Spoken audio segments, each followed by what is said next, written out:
এবং সবচেয়ে ভয়ঙ্কর ব্যাপার হচ্ছে আপনি যখন কারোর উপর জুলুম করেন, ওই মাজলুম আর আল্লাহর মাঝখানে কোনো ফারাক থাকে না। আল্লাহ ওই ফারাকের পর্দা উঠায় নেয়। খবরদার, মজলুমের কান্না কখনো বৃথা যায় না। জীবনের কোনো না কোনো সময়ে এর প্রায়শ্চিত্ত আপনাকে করতে হবে। জীবনের কোনো না কোনো সময়ে এর প্রায়শ্চিত্ত করে আপনাকে মরতে হবে। বিষ্ণু ইসলাম আরো ভয়ঙ্কর কথা বলেছেন। তিনি বলেছেন, মান যালামা কিদা শিবরিন মিনাল আরদি তুবিকাহু মিন সাবঈ আরাদিন। কেউ যদি জুলুম করে তার ভাইয়ের 1 বিঘত পরিমাণ জমিন খায়। 1 বিঘত চিনেন তো?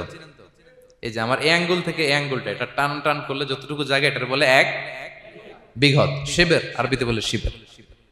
হ্যাঁ, মান যালামা কিদা শিবর। বিষ্ণু বলেন এই 1 শিবর, 1 বিঘত জমি যদি কেউ অন্যায়ভাবে জুলুম করে তার ভাইয়ের কাছ থেকে খায়, কিয়ামতের দিন তুবিকা আলাইহি সাবউ আরাদিন, এই 7 জমিনকে আল্লাহ তাআলা তার ঘাড়ে চাপাবে। খা এবার, খা। অন্যের জমি খাওয়ার এত শখ ছিল, এবার 7 জমিন ঘাড়ে কর।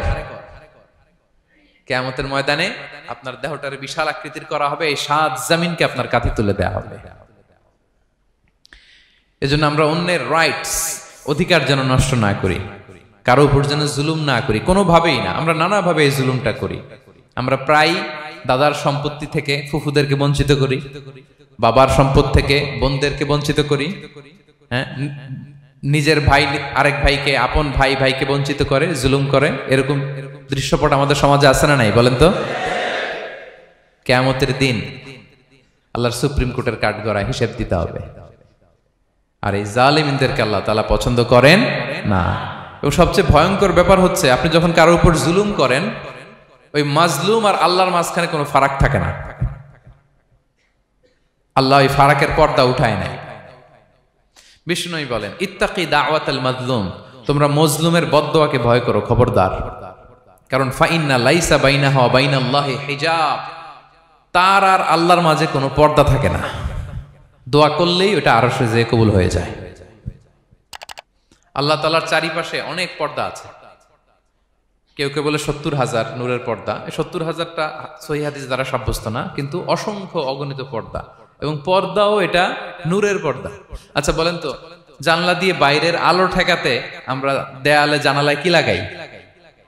পর্দা লাগাই। পর্দাটা কিসের তৈরি? মোটা কাপড়ের, যাতে করে ওই আলো না আসে। কিন্তু আল্লাহর চারদিকে যে পর্দা, ওই পর্দাটা কিসের? নূরের, আলোর। ওনার পর্দায় আলো দিয়ে তৈরি। সুবহানাল্লাহ বললেন না? বিষ্ণু বলেন, ইত্তাকি দাওয়াতাল মাজলুম, মজলুমের বদদোয়াকে ভয় করো। ফাইন্না লাইসা বাইনাহা ওয়া বাইনাল্লাহি হিজাব, কেউ যখন মজলুম হয়ে কেঁদে বদদোয়া করে, তার আর আল্লাহর মাঝে ওই পর্দা থাকে না। বদদোয়া করছে, ডাইরেক্ট কবুল। খবরদার আমার পেনাঙ্গের ভাইয়েরা, আমরা যেন জালিম না হই। In it's any form, operation in it's any form, যেই কোনো ভাবে, যেই কোনো ক্ষেত্রে, যেই কোনো ধরনের হইতে পারে জুলুম। কাউকে আপনি ছোট্ট কোনো কাজে ঠকালেন, বন্টন নীতিতে ঠকালেন, হ্যাঁ, জমি মেরে দিয়ে ঠকালেন, আমানত মেরে দিয়ে ঠকালেন, ইন ইটস এনি ফর্ম যদি জুলুম করে থাকেন, খবরদার, মজলুমের কান্না কখনো বৃথা যায় না। মজলুমের কান্না কখনো বৃথা যায় না। জীবনের কোনো না কোনো সময়ে এর প্রায়শ্চিত্ত আপনাকে করতে হবে। জীবনের কোনো না কোনো সময়ে এর প্রায়শ্চিত্ত করে আপনাকে মরতে হবে। তাহলে কোন বিশ্বাসী কি জালিম হতে পারে? কারণ ইন্নাল্লাহা লা ইউহিব্বুল যালিমিন, আল্লাহ তাআলা জালিমদেরকে পছন্দ করেন না। Be a part of our vision. Do listen and share the khair.